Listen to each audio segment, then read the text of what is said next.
Okay, another basic type of breakdown is just called, it's often called a chop breakdown. However, I don't like to call it a chop breakdown. And you'll see why in a minute here. I'm just going to call it the arm block breakdown. We're starting out in referee's position. The referee blows the whistle, and the first thing I do, like always, I jam him forward so he's heavy on his hands.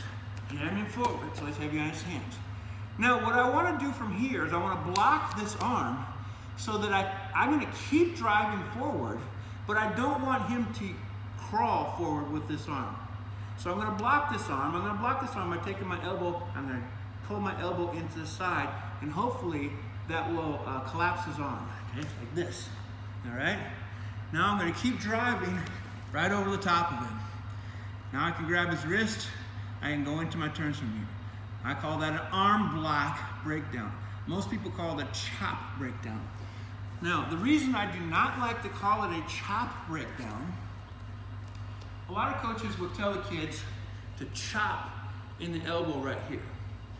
I don't like to do that because if I do that, the children will be under the impression that they're going to be able to collapse this arm by chopping it, and that's not the case.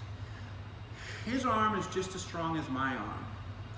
And if my arm goes against his arm, I'm probably not going to make it. So what I want to do is I just want to block it. I'm not going to pull his arm in. I'm going to drive him over his arm.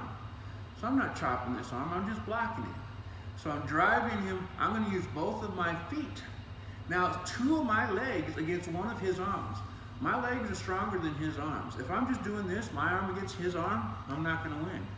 But if both of my legs against one of his arms, I can probably win. So I jam him forward, heavy on his hands. I'm just going to block him. I'm going to take my elbow. I'm going to pull my elbow in tight to my side. I'm going to run with my feet. Now this hand, my left hand, is going to go really, really tight right here. So this hand goes tight. This elbow goes in. I run with my feet. And now, I drove him over his arm. I can grab his wrist here, and I can go into my tilts or anything else that I want to do, okay? But I call it the block arm breakdown. You're just driving him over his arm and you're blocking that arm so that he can't crawl away from you.